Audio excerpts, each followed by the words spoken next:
আসসালামু আলাইকুম। আজকে আমরা আমাদের ২ টা বাছুরকে কৃমিনাশক দিলাম।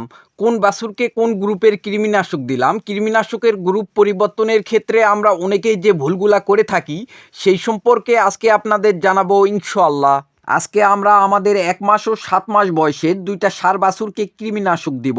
তো প্রথমে আমরা বোলাসগুলা গুঁড়া করে নিচ্ছিলাম। আমাদের ১ মাস বয়সের যে বাছুরটা আছে, ওই বাছুরটাকে পূর্বে আমরা আইভারমেকটিন ইনজেকশন করছিলাম।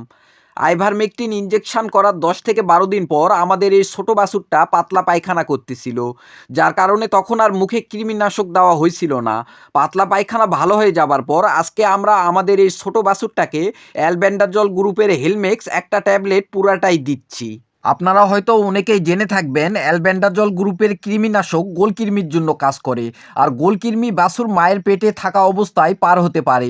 সেজন্য ছোট বাছুরকে অ্যালবেন্ডাজল গ্রুপের কৃমিনাশক দেওয়া জরুরি। তো আমরা আমাদের এই ছোট বাছুরটাকে ঔষধ বোতলে গুলে খাওয়ানোর সিদ্ধান্ত নিয়েছিলাম। এইভাবে ঔষধ খাওয়াতে গেলে সতর্ক থাকবেন যেন কোনোভাবে গরুর শ্বাসনালীতে না যায়। আর অবশ্যই চেষ্টা করবেন যে বোতলগুলার মুখ সরু ওই বোতল দিয়ে খাওয়ানোর চেষ্টা করবেন। কৃমিনাশক খাওয়ানোর পর আমরা এই ছোট বাছুরটাকে জিংবি ১৫ মিলি করে খাওয়াই দিচ্ছিলাম। আপাতত আমরা এত ছোট বাছুরকে লিভার টনিক দিচ্ছি না। এখন আসুন আমরা আমাদের বড় ষাঁড় বাছুরটাকে টাইক্লাবেন্ডাজল প্লাস লিভামিসল গ্রুপের ডাবল ডেক্স ১৫০ কেজি দৈহিক ওজন হিসাবে একটা বোলাস পুরাটাই দিচ্ছি।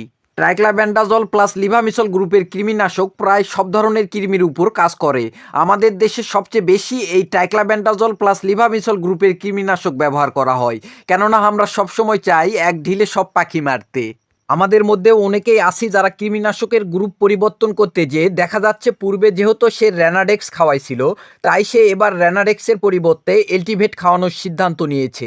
ভাই, এভাবে এতে করে আপনি কোম্পানি পরিবর্তন করলেন কিন্তু কৃমিনাশকের গ্রুপ পরিবর্তন করলেন না। কেননা রেনাডেক্স ও এলটিভেট দুইটা একই গ্রুপের কৃমিনাশক, শুধু কোম্পানি ভিন্ন, এতটুকুই।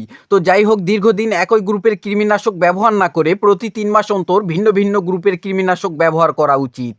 তো গত কিছুদিন আগে আমাদের এই সিরাজি কবুতরটা ডিম দিয়েছে। এই কবুতরটার একটা সমস্যা হচ্ছে, বেশ কয়েকবার থেকে ডিমগুলা জমাট বাঁধতেছিল না। তাই এই কবুতরটার ডিমগুলো আমরা চেক করে দেখতেছিলাম এবার কি অবস্থা।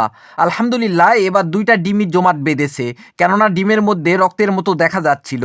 তো আজকে এই পর্যন্তই। ভালো থাকবেন, সুস্থ থাকবেন। আসসালামু আলাইকুম।